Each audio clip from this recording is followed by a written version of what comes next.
এখন শুনবেন সংবাদ শিরোনাম। রাজধানীর হাজারীবাগে স্কুল ছাত্রীকে ছুরিকাঘাতে হত্যা, দীর্ঘদিন উত্ত্যক্ত করা হচ্ছিল বলে অভিযোগ পরিবারের। জড়িতদের দ্রুত গ্রেফতারের আশ্বাস পুলিশের। সরকারি দলের নাম ভাঙিয়ে নামে বেনামে বিভিন্ন সংগঠনের বদলি আর তদবির বাণিজ্যের অভিযোগ। চাপ দিতে ঘটছে মবের ঘটনাও, টিআইবির উদ্বেগ। আহসান মনসুরকে সরিয়ে বাংলাদেশ ব্যাংকের নতুন গভর্নর মোস্তাকুর রহমান। পরিবর্তন নতুন সরকারের কর্মসূচি অগ্রাধিকারের অংশ বললেন অর্থমন্ত্রী। চট্টগ্রামে অগ্নিদগ্ধদের জন্য নেই পর্যাপ্ত চিকিৎসা, দুর্ভোগে রোগী ও স্বজনরা। পূর্ণাঙ্গ বার্ন ইউনিট নির্মাণে লাগবে আরও অন্তত 1.5 বছর। বরগুনায় অস্ত্রের মুখে জেলে অপহরণের ঘটনায় জলদস্যু আতঙ্ক, নদীতে মাছ ধরতে যাচ্ছেন না অনেকে, টহল ব্যবস্থা জোরদারের দাবি। আলু নিয়ে দুশ্চিন্তায় কৃষক, উৎপাদন খরচ না ওঠায় হিমাগারের ভাড়া দিতেই খাচ্ছে হিমশিম, আবাদে আগ্রহ হারাচ্ছে অনেকে। আসসালামু আলাইকুম। এতক্ষণ দেখছিলেন সংবাদ শিরোনাম, এখন দেখবেন বিস্তারিত। রাজধানীর হাজারীবাগে কিশোরের ছুরিকাঘাতে নিহত হয়েছে নবম শ্রেণীর ছাত্রী শাহরিয়ার শারমিন বিনতি। বুধবার রাত 9:30টার দিকে হাজারীবাগের হায়দার হোটেলের গলিতে এই ঘটনা ঘটে। কিশোর সিয়াম দীর্ঘদিন ধরে মেয়েকে উত্ত্যক্ত করে আসছিল বলে অভিযোগ বিনতির বাবার। পুলিশ জানিয়েছে অভিযুক্তকে ধরতে অভিযান চলমান রয়েছে। রাত 9:30টার দিকে হায়দার হোটেলের গলি ধরে অভিযুক্ত কিশোর সিয়ামের সঙ্গে দৃষ্টান্তমূলক শাস্তির দাবিতে থানার সামনে বিক্ষোভ ও সড়ক অবরোধ করেন এলাকাবাসী। থানার ওসি গোলাম মর্তুজা জানান, মরদেহে দৃশ্যমান আঘাতের কোনো চিহ্ন নেই। প্রাথমিকভাবে পানিতে পড়ে মৃত্যু হয়েছে বলে ধারণা করা হলেও ময়নাতদন্ত প্রতিবেদন এলে এ ব্যাপারে নিশ্চিত হওয়া যাবে। এই ঘটনায় সন্দেহভাজন একজনকে আটক করা হয়েছে। সবাই খোঁজাখুঁজি করতেছে, পায় না। ওই বাইরালা আমরা সবাই জিডি করতে পাঠাইছি। এর ভিতরে আমরা ওই নতুন বিল্ডিংয়ে গিয়া দেখি কি যে আমাদের মাইয়াটা আপনার ওই গাতায় পড়া রয়েছে।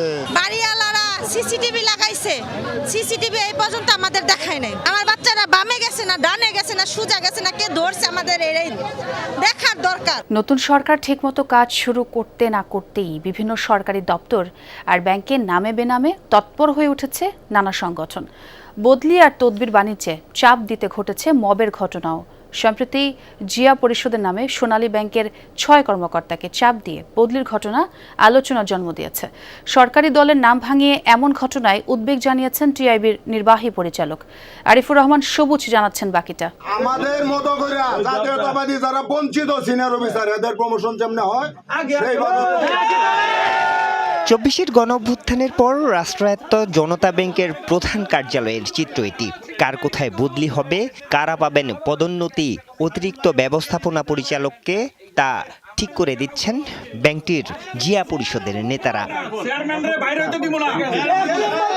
5 আগস্ট পরবর্তী সময়ে সরকারের বিভিন্ন দপ্তরে এমন ঘটনায় ওই সময় বিএনপির ভারপ্রাপ্ত চেয়ারম্যানের কঠোর নির্দেশে অনেকটাই বন্ধ হয়ে যায় নামে বেনামে বিভিন্ন পেশাজীবী সংগঠনের এমন দৌরাত্ম্য। ডক্টর আহসান এইচ মনসুরকে সরিয়ে বাংলাদেশ ব্যাংকের গভর্নর হিসেবে নিয়োগ দেওয়া হচ্ছে মোস্তাকুর রহমানকে। গতকাল বিকেলে এই নিয়ে প্রজ্ঞাপন জারি করে অর্থ মন্ত্রণালয়। মন্ত্রী বলেন, নতুন সরকারের অগ্রাধিকারের অংশ হিসেবেই পরিবর্তন আনা হয়েছে বাংলাদেশ ব্যাংকে। এর আগে দুপুরের সংবাদ সম্মেলনে বিদায়ী গভর্নর আহসান এইচ মনসুর জানান, বাংলাদেশ ব্যাংকের অর্জন ব্যর্থ করতে একটি কুচক্রী মহল কাজ করছে। এতে যোগ দিয়েছেন বাংলাদেশ ব্যাংকের কর্মকর্তা। নিজের পদত্যাগ নিয়েও কথা বলেন তিনি। নির্বাচনের পর নতুন সরকার দায়িত্ব নেওয়ার পরই আলোচনায় আসে বাংলাদেশ ব্যাংকের গভর্নরকে সরিয়ে দেওয়ার বিষয়টি। এর মধ্যেই সোমবার অর্থমন্ত্রীর সাথে সাক্ষাৎ করেন governor doctor Ahsan H Mansur. আলোচনা করেন ব্যাংকিং খাতের চলমান সংস্কার সহ নানা ইস্যুতে। বুধবার দুপুরে হঠাৎই খবর আসে অপসারণ করা হচ্ছে ডক্টর আহসান এইচ মনসুরকে। নতুন গভর্নর হিসেবে নিয়োগ পাচ্ছেন মোস্তাকুর রহমান। বিষয়টি জানাজানির পর নিজ কার্যালয় থেকে বেরিয়ে যান বাংলাদেশ ব্যাংকের গভর্নর আহসান এইচ মনসুর।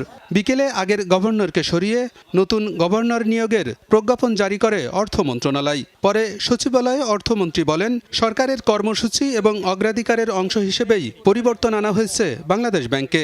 নতুন সরকারের যে প্রোগ্রাম আছে, প্রেফারেন্স আছে, যে চিন্তা আছে, ভাবনা আছে, সবগুলোর সাথে মিলিয়ে এগুলো বাস্তবায়নের জন্য যেখানে যেখানে প্রয়োজন সেখানে তো পরিবর্তন হবে। শুধু বাংলাদেশ ব্যাংকের পরিবর্তন হয়নি। চট্টগ্রামে অগ্নিদগ্ধদের জন্য নেই পর্যাপ্ত চিকিৎসা সুবিধা, তাই রোগী নিয়ে ছুটতে হয় ঢাকায়। এতে ভোগান্তি শেষ নেই রোগী আর স্বজনদের। 150 শয্যার নতুন পূর্ণাঙ্গ বার্ন ইউনিটের নির্মাণ কাজ শেষ হয়েছে 26%। চালু হতে সময় লাগবে আরও অন্তত 1.5 বছর। গেল শনিবার চট্টগ্রামের হালি শহরে এক বাসায় রান্নাঘরে জমে থাকা গ্যাস বিস্ফোরণে 9 জন দগ্ধ হওয়ার পর আরেকবার ফুটে উঠে চিকিৎসার দৈন্যতা। দগ্ধ প্রত্যেককে ঢাকায় জাতীয় বার্ন অ্যান্ড প্লাস্টিক সার্জারি ইনস্টিটিউটে পাঠানো হয়। সেখানে মৃত্যু হয় 5 জনের। শুধু এই ঘটনাই নয়, চট্টগ্রামে বড় অগ্নিকাণ্ড বা বিস্ফোরণে দগ্ধের ঘটনা ঘটলেই রোগীদেরকে চট্টগ্রাম থেকে ঢাকা পাঠাতে হয়, কারণ চট্টগ্রাম মেডিকেলে পোড়া রোগীদের চিকিৎসায় পর্যাপ্ত ব্যবস্থা নেই। সংকট নিরসনে চট্টগ্রাম মেডিকেল কলেজ হাসপাতালের পাশে চীনের সহযোগিতায় 150 শয্যার একটি পূর্ণাঙ্গ বার্ন ইনস্টিটিউট নির্মাণ কাজ চলছে। এখনও কাজ হয়েছে মাত্র 26%। নির্মাণ শেষ হতে লাগবে আরও 1.5 বছর। চট্টগ্রাম বিভাগের 11টি জেলার মধ্যে চট্টগ্রাম মেডিকেল কলেজ হাসপাতালেই শুধু বার্ন ইউনিট আছে। শয্যা সংখ্যা 26, তবে নেই আধুনিক যন্ত্রপাতি। সাম্প্রতিক সময়ে বরগুনায় জলদস্যুদের অস্ত্রের মুখে কয়েকজন জেলে অপহরণের ঘটনার পর আতঙ্ক ছড়িয়েছে মৎস্যজীবীদের মধ্যে। ভয়ে নদীতে মাছ শিকার করতে যাচ্ছেন না অনেকে। এই অবস্থায় কোস্টগার্ড, নৌ পুলিশের টহল ব্যবস্থা জোরদারের দাবি তাদের। এদিকে কোস্টগার্ড, র্যাব ও নৌ পুলিশের সমন্বয়ে কম্বাইন্ড অপারেশন পরিচালনার কথা জানিয়েছেন পুলিশ সুপার। দক্ষিণাঞ্চলের উপকূলীয় জেলা বরগুনা। বঙ্গোপসাগরের কোল ঘেঁষা এই জেলায় জালের মতো ছড়িয়ে আছে পায়রা, বিষখালী ও বলেশ্বর নদ নদী। তীরবর্তী এলাকার বেশিরভাগ বাসিন্দা মৎস্য আহরণের মাধ্যমে জীবিকা নির্বাহ করে। গত 8 জানুয়ারি সুন্দরবনের কটকা এলাকায় নৌকা নিয়ে মাছ ধরছিলেন পাথরঘাটা উপজেলার পদ্মা গ্রামের বাসিন্দা সিদ্দিক মিয়া। এ সময় হঠাৎই জলদস্যু জাহাঙ্গীর বাহিনীর লোকজন তাকে অপহরণ করে নিয়ে যায়। পরবর্তীতে নির্যাতন করে পরিবারের কাছ থেকে মুক্তিপণ আদায় করা হয়। হিমাগার থেকে খুচরা বাজার সর্বত্রই আলুর দামে ধস নামায় লোকসানের আশঙ্কায় দিন কাটছে আলু চাষিদের। গত বছরও ওঠেনি উৎপাদন খরচ, এবার পরিস্থিতি আরও শোচনীয়। মুন্সিগঞ্জ থেকে রংপুর, দেশের প্রধান আলু উৎপাদনকারী অঞ্চলগুলোতে এখন কেবলই হাহাকার। অনেক ক্ষেত্রে হিমাগারের ভাড়ার টাকাও পকেট থেকে দিতে হচ্ছে কৃষকদের। ভোক্তা পর্যায়ে দাম স্থিতিশীল থাকলেও কৃষক পাচ্ছে না ন্যায্য পাওনা। আলু নিয়ে কৃষকের লোকসানের সংখ্যা কাটছেই না। এই মুহূর্তে খুচরা বাজারে পণ্যের দাম কেজি প্রতি 20 থেকে 25 টাকা। গত বছরের এই সময়ে দাম ছিল আরও বেশি। গেল বছর সরকার আলুর বাজার মূল্য 22 টাকা নির্ধারণ করলেও তাতে উৎপাদন খরচ ওঠেনি। ফলে আলুর দাম নিয়ে এবারও দুশ্চিন্তায় মুন্সিগঞ্জের কৃষকেরা। অন্যদিকে ন্যায্য দাম না পেয়ে আলু চাষে আগ্রহ হারাচ্ছেন রংপুরের চাষিরাও। এবার জেলায় ফলনও কম হয়েছে প্রায় 27,000 হেক্টর জমিতে।